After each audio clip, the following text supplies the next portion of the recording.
찬송 부르겠습니다. 620장입니다.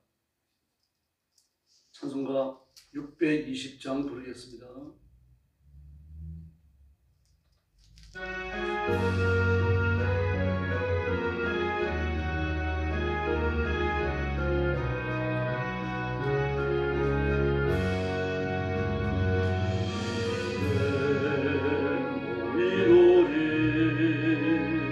주의 은총 받은 자여, 주께서 이 자리에 함께 계심을 아노라.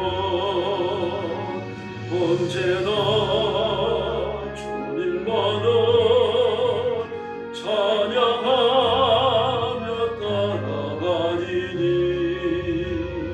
시험을 당할 때도 함께 계심을 믿노라. 이 믿음 가혹 세라 주가 지켜주신다. 모든 것 밝은 빛 인도하여 주신다. 주의 가시니 헤아리기 어렵더라도 언제나 주 떠나네 내가 있음을 아노라. 사랑과 말씀들이 나를 더욱 새롭게 하니 때로는 넘어져도 최우선 일을 믿노라. 이 믿음 가혹 세라 주가 지켜주신다.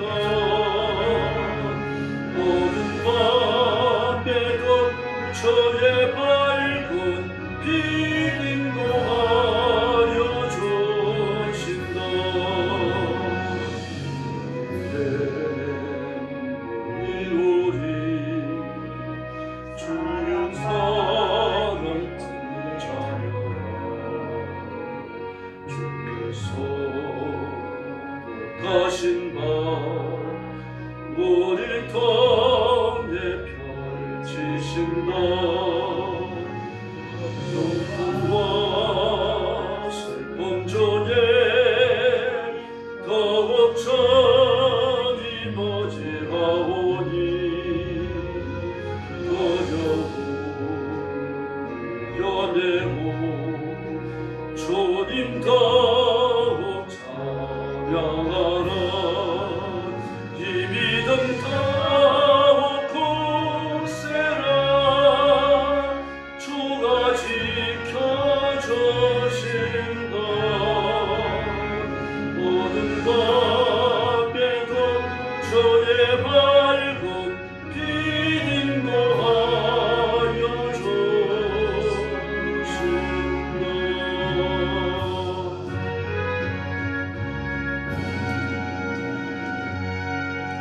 할렐루야. 621장 부르겠습니다. 찬송가 621장입니다.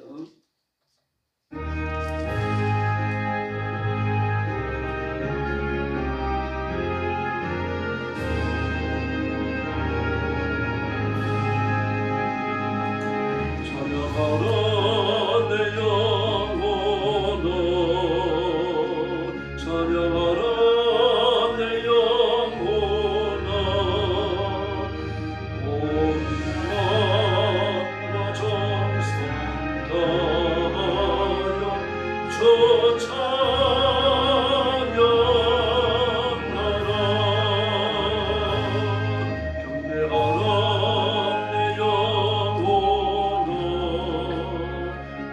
경배하라 내 영혼아.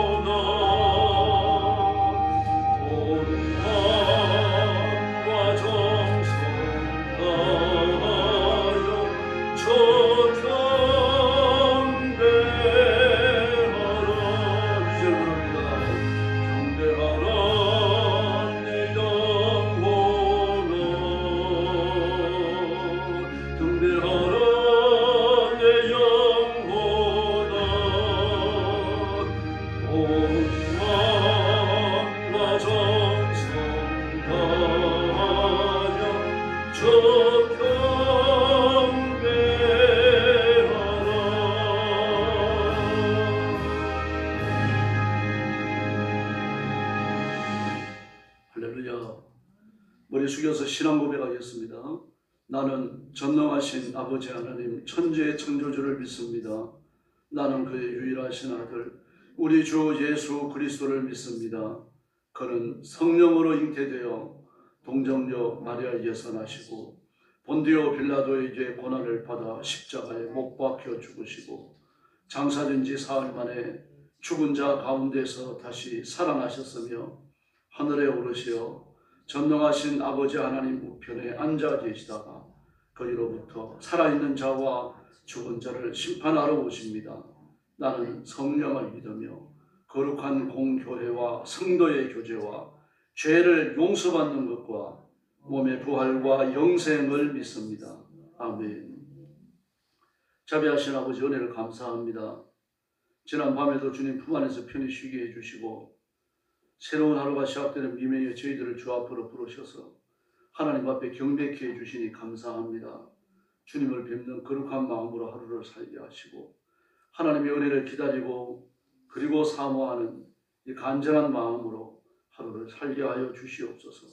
오늘도 주 앞에 엎드려 은혜를 기다리는 성도들을 주님께서 기뻐하시며 만나시고 복주시며 하늘의 권능을 입혀주시옵소서.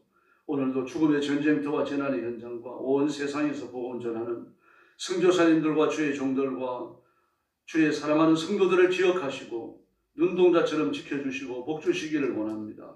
선교의 현장마다 기적을 베풀어 주시고 하나님이 예비하신 은혜와 은총을 흡족히 허락하여 주시옵소서. 오늘 아침도 저희들이 말씀을 상고하고 말씀을 나눕니다.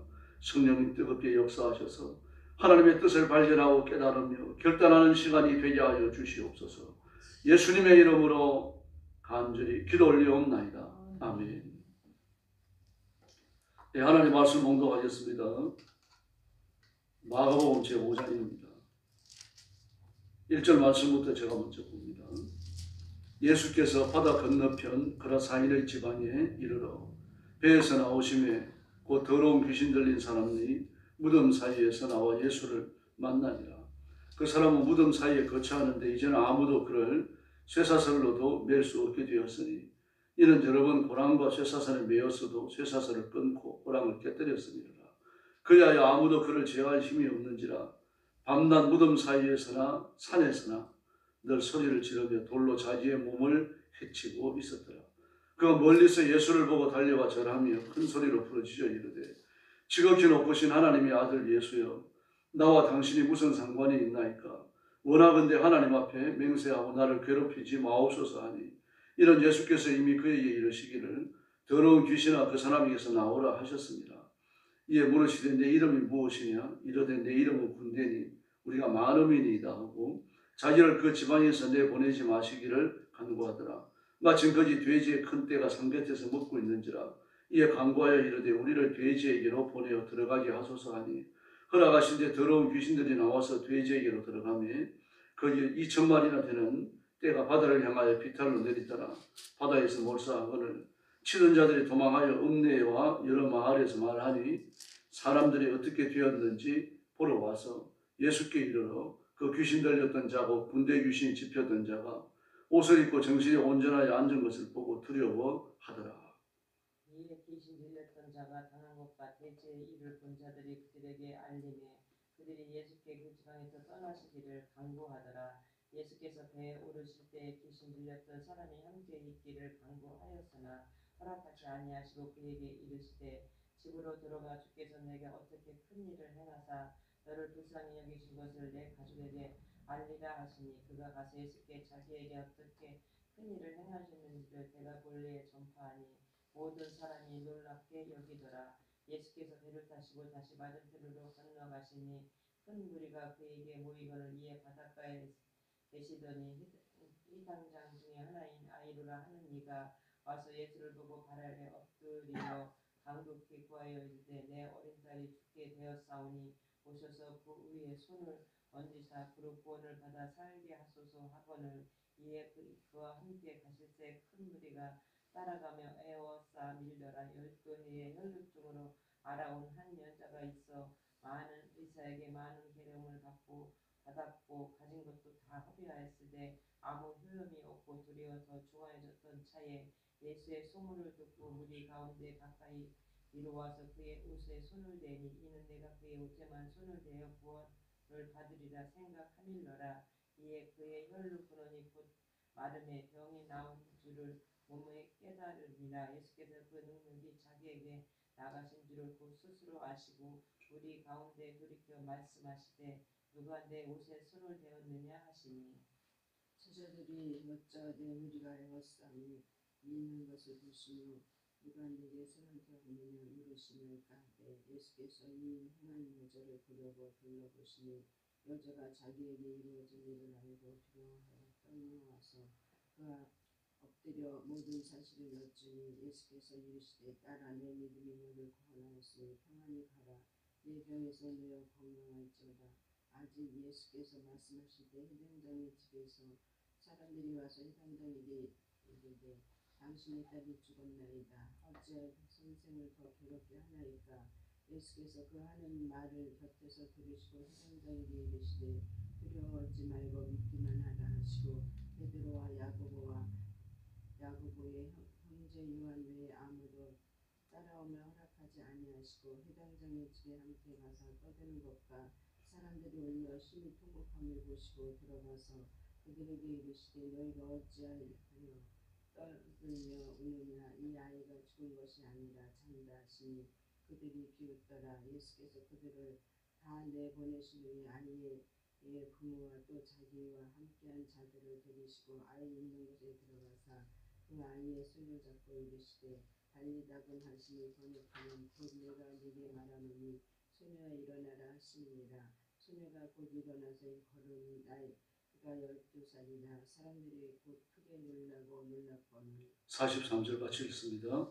예수께서 이 일을 아무도 알지 못하게 하라고 그들을 많이 경계하시고 이에 소녀에게 먹을 것을 주라 하시니라. 아멘. 세 가지 큰 역사가 기록되어져 있습니다. 우리가 잘 아는 대로 그라사네 땅에서 악한 귀신에게 눌린 자를 예수님이 치료해 주셨고, 그 다음에 혈루증 걸린 여자를 치료하시고 야이로의 딸을 죽은 가운데서 끌어내 살려주십니다. 이 그라사네 땅이 어딘지 정확히는 지금 말하기 어렵다 그럽니다. 그러나 바다 건너편으로 가자 그랬거든요.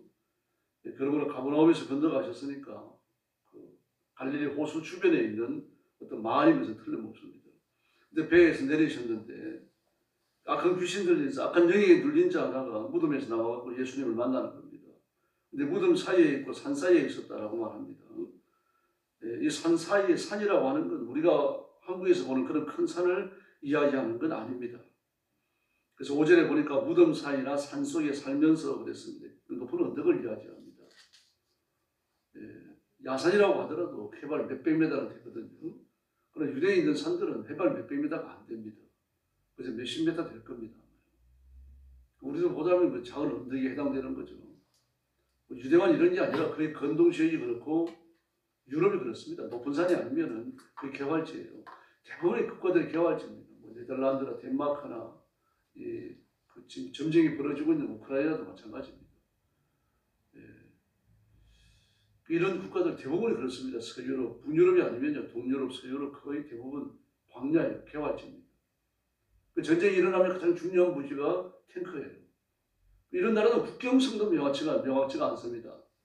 그럼 쭉 뻗은 평지에다 국경선을 그어야 되니까 그 국경선을 논하는 것도 어려운 거죠.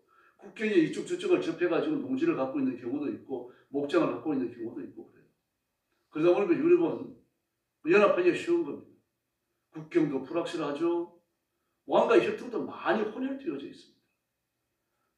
영국에서 반란이 일어나면 왕자를 덴마크로 피신시킵니다. 그럼 덴마크의 그 공주하고 결혼을 해도 혼혈이 되어져 버리잖아요. 그런 다음에 그 왕자가 돌아와가지고 영국의 왕이 되기도 하는데 영국이 왕이 되어져갖고 또 덴마크의 왕도 되어져 있어요. 이런 국가들이 대부분 한두 국가가 아니고 수백 년에 걸쳐갖고 이런 일들이 이루어지고 있으니까요. 유럽은 연합하기 쉬운 겁니다. 이유가 그래 쉽게 탄생되는 겁니다. 통화도 하나가 되어져 있죠. 유로화를 쓰고 있죠. 이렇게 개활지입니다. 개활지인데 여기가 산이라고 말하니까 우리 한국이 높은 산을 생각하시면 안 되고 야산 축에도 안 됩니다. 저는 우리로 말하면 언덕에 해당되는 곳입니다.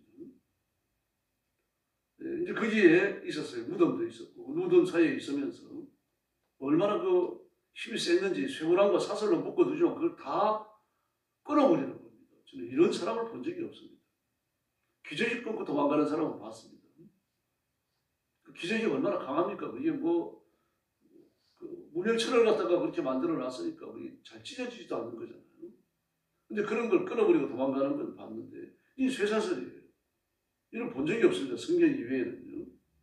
그 돌 가지고 자기 몸을 때려가지고 상처를 내고 또 소리를 지른다 그랬습니다. 소리를.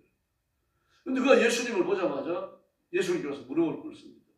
그러면서 가장 높으신 하나님의 아들 예수님 나와 무슨 상관이 있습니까? 저를 괴롭히지 마십시오 라고 말합니다.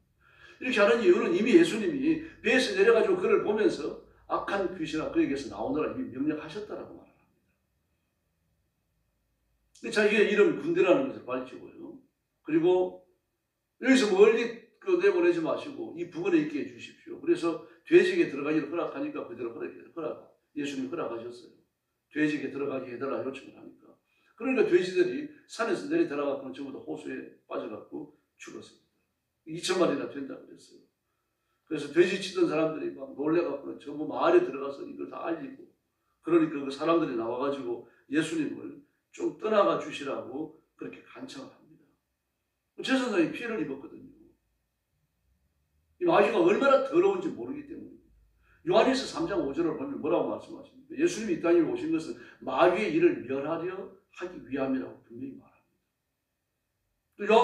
또 요한 1서에서도 뭐라고 말합니까? 예수님이 이 땅에 오셔서 마귀를 없이 하셨다라고 말하죠. 없이 하셨다.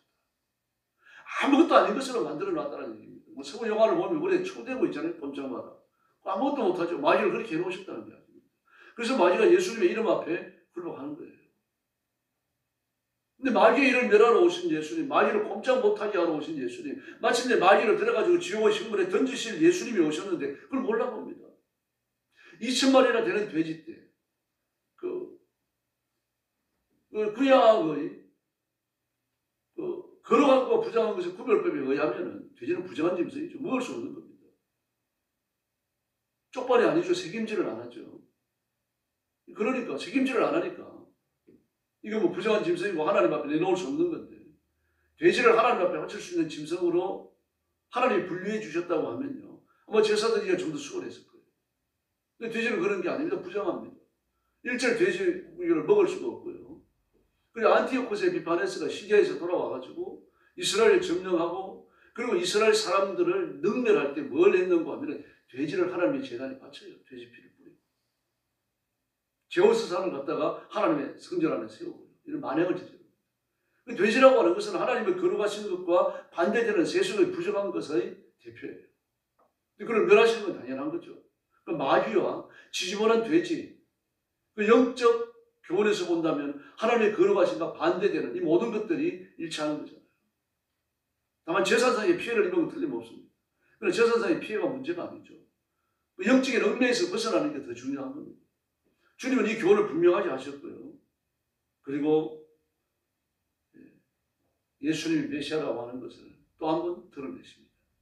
그랬더니 20절 말씀에 보니까 그 고침받은 사람, 악한 영을 눌리면서 해방된 사람이 대가볼리에 전파했더라. 예수님이 나한테 하신 일을, 이거 자기에게 하신 일을 전파했더라 라고 말합니다. 그래서 사람들이 다 놀랐어요. 왜 그런가 하면 얼마나 억셌는지 그 주변에 소문이 다 나 있었어요. 뭐 쇠고랑과 쇠사슬을 끊을 정도니까 이거 누가 범죄를 하겠습니까? 군대가 가도 소용이 없는 거죠. 또 예수님께서 12해 동안 혈루증 앓던 여인을 고쳐주시고 또 회당장 야이로의 딸을 살려내십니다. 죽었거든요. 죽었는데 예수님이 가셔갖고 뭐라 그러십니까? 어찌하여 울고 있느냐? 39절에서 그 아이는 죽은 것이 아니고 자고 있다. 그 주위 사람들이 비웃었어요. 예수님을요. 어떻게 예수님을 비웃습니까? 이 사람들이 지금 보통 교만하고 자만한 게 아닙니다. 지금 마귀에게 눌려있는 상태입니다. 왜 그렇습니까? 예수는 랍비입니다. 능력을 행하는 랍비예요.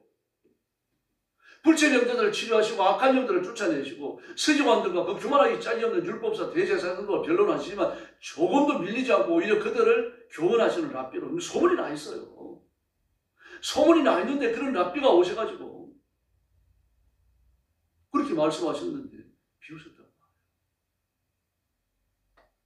사람이 이렇게 교만합니다. 마귀가 이런 존재예요. 그러므로 하나님께만 절대로 복종해야 할 줄로 믿습니다. 뭐 마귀를 비웃었는데 사람을 비웃는 거야 무서운 거 아니겠어요? 근데 지금도 그렇습니다. 사람 비웃는 거예요. 우습게 생각합니다. 그러므로 그리스도인들은 같은 기독교인요 비웃어서 안 돼요. 함부로 말해서 안 되고 옳지 않은 겁니다. 비웃는 거, 비웃음요. 그 마음속에 그 사람에 대한 판단이 들어있는 거잖아요. 웃기고 있는데 지가 죽은 자를 살린다고. 같은 기독교인들끼리도 마찬가지입니다. 저렇게 잘난 척하지만 새끼도 한 번도 안 나오는 게 뭐 잘났다고. 그 마음속으로 그러는 거예요. 다 비웃는 거잖아요. 돈도 없는 게 잘난 척하기는. 하나님께 복 받아서 벌써 막 억만동을 얻었겠다. 뭐 그런 식으로 비웃어요. 그러니까 성령님이 주시는 게 아니죠. 그 그리스도를 비웃으면 안 됩니다. 잘못된 게 있다면 정직하게 말해야 돼요. 근데 비웃었어요. 마귀가 아주 힘있게 역사하고 있는 거죠. 이 그라사 관인도 마찬가지죠. 혈루증 여인도 마찬가지죠. 오늘 야일의 딸도 마찬가지입니다. 일절 예수님께 대하여 저항하는 겁니다. 예수님이 구원 사역을 못하도록 복음의 말씀을 전할 수 없도록 그렇게 방해하고 있습니다. 그래서 예수님께서 뭐라 그러십니까? 달리다고 소리야 내가 네게 말한다 일어나라. 그런데 불뚝 일어났습니다. 그리고 42절에 걸어 다녔다 그랬죠. 걸어 다녔다. 다 놀라는 겁니다. 이 사람들 예수 믿었을까요? 안 믿습니다. 예수님을 십자가에 못 박은 거 보면 압니다. 기적을 봤다고 믿는 거 아닙니다, 여러분. 죽은 자가 살아난다고 사람이 회심하고 돌아올 것 같습니까? 아닙니다, 여러분. 기적이 사람을 변화시키는 게 아닙니다. 성령님이 사람을 변화시키는 줄로 믿습니다. 그 말씀이 전파돼야 돼요. 그래서 내가 거기서 천국 복음을 전파하리니 내가 이를 위하여 왔노라라고 말씀하시잖아요. 내가 죽은 자를 살리고 악한 영들을 쫓아내고 불체의 영들을 치료하는데 내가 이 일을 해야 되겠다. 그런 말씀을 한마디도 안 하셨어요.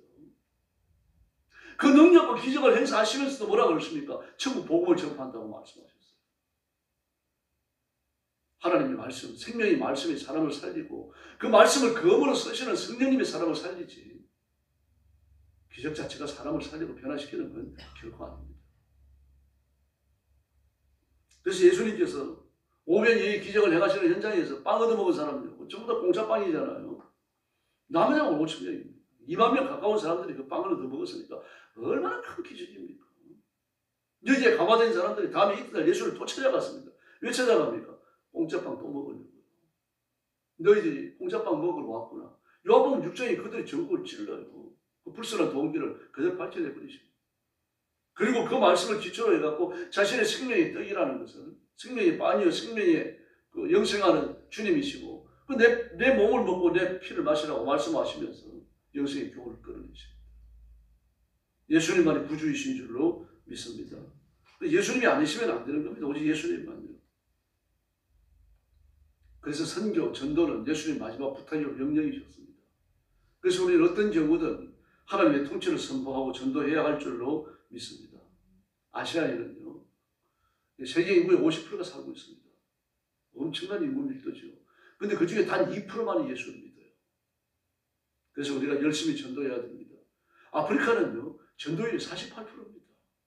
남미도 그게 육박이에요. 그러나 아시아만 그렇습니다. 아시아만요. 그래서 세계 모든 교회가 아시아를 집중적으로 전도해야 됩니다. 그래서 한국의 기독교 사명이 얼마나 큰지 모릅니다. 전도의 사명, 기독교의 사명이요. 적어도 인구의 10% 이상이 예수 믿는 아시아 국가가 없습니다, 여러분. 한국밖에 없어요. 그래서 한국은 예수 그리스도를 본받아서 끝까지 전도하고 끝까지 말씀을 외쳐야 할 줄로 믿습니다. 이 땅에 자동차 회사는 4개밖에 안 됩니다. 2개, 3개. 현대기아가 하나죠. 쌍용이 있고 또 르노가 있고요. 3개가 있네요. 그리고 정비소는 수도 없이 많습니다. 수십만 군데가 있어요. 왜 그렇습니까? 고치는 걸 의셔도 해요. 그러나 생명을 창조하고 생명을 돌보고 거듭나지 않은 건요. 예수님밖에 못합니다. 오늘 기적을 통해서 분명히 보여주십니다. 이 사실을 유념해야 되고 그 예수님을 자랑하고 전도해야 됩니다. 오늘 하루도 만나는 사람에게 복음 전하고 예수님 자랑하고 하나님의 통치를 선포하는 존귀한 일꾼들이 되기를 예수님의 이름으로 축원합니다. 기도하겠습니다. 자비로우신 아버지 하나님 감사합니다. 오늘 아침도 저희들을 주 앞으로 불러주시고 엎드려 경배하며 하나님 앞에 영광 돌리게 하시니 감사합니다. 이 시간 성령께서 능력과 권능으로 임하시고 저와 성도들을 사로잡으시고 우리 가슴에 십자가 지시고 그리고 사흘 만에 부활하신 예수 그리스도의 부활의 새 생명이 내 가슴에 있음을 기억하고 그리고 이 부활의 새 생명에 대하여 자랑하고 증거하고 외치는 저희들이 되게 하여 주시옵소서. 내가 만나는 사람들에게 예수님에 대하여 항상 말할 수 있는 준비를 갖추게 해주시고 기회가 왔을 때 교회 나가자 예수 믿으라고 말할 수 있는 용기를 갖게 하여 주시옵소서. 전능하신 주님, 사랑하는 성도들 가정을 지켜주셔서 평온하게 하시고 부활의 생명력으로 십자가의 생명력으로 충만하게 하여 주시옵소서. 건강의 복과 물질의 복을 주시며 예수님이 다시 오시는 그날까지 영광스러운 도구로 쓰임받게 하여 주옵소서. 교회를 주님 앞에 맡깁니다. 그리스도의 몸된 교회 영광교회를 기억하시고 사도행전의 예루살렘 교회처럼 성령의 불을 주시옵소서. 뜨거운 교회가 되게 하여 주시옵소서. 성도들의 가슴에 예배 시간에 교회에 불이 임하게 하여 주시옵소서. 그래서 주님 오시는 그날까지 열정을 다하여 전도하고 선교케 하여 주시옵소서. 우리 민족을 주님 앞에 맡깁니다. 6월 초에 저희들이 대통령 선거를 해야 됩니다. 하나님이 예비하신 사람이 누구인지를 깨닫게 해주시고 공산주의 하고자 하는 사람들이 다 자신의 생각을 포기하도록 역사해 주시옵소서. 그래서 자유민주주의 대한민국이 꼽히게 하시고 부강한 나라가 되어져서 온 세계 위에 우뚝 서고 복음 전하고 가난한 나라를 먹여 살리는 국가가 되게 하여 주시옵소서. 오늘 새벽도 엎드려 싸우니 기도의 새 능력 주시기를 원하옵고 예수님의 이름으로 간절히 기도 올리옵나이다. 아멘. 주기도 드리겠습니다.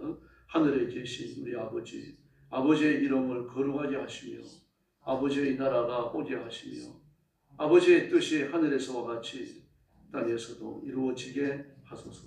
오늘 우리에게 일용할 양식을 주시고 우리가 우리에게 잘못한 사람을 용서하여 준 것 같이 우리 죄를 용서하여 주시고 우리를 시험에 빠지지 않게 하시고 악에서 구하소서.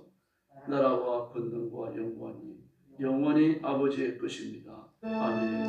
합심해서 기도하겠습니다. 자비하신 아버지 하나님, 오늘을 감사합니다. 오늘 아침도 저희들을 주 앞으로 해주시고 엎드려 경배하며 하나님 앞에 영광을 드리게 하시니 감사합니다. 이 시간 주의 성령께서 능력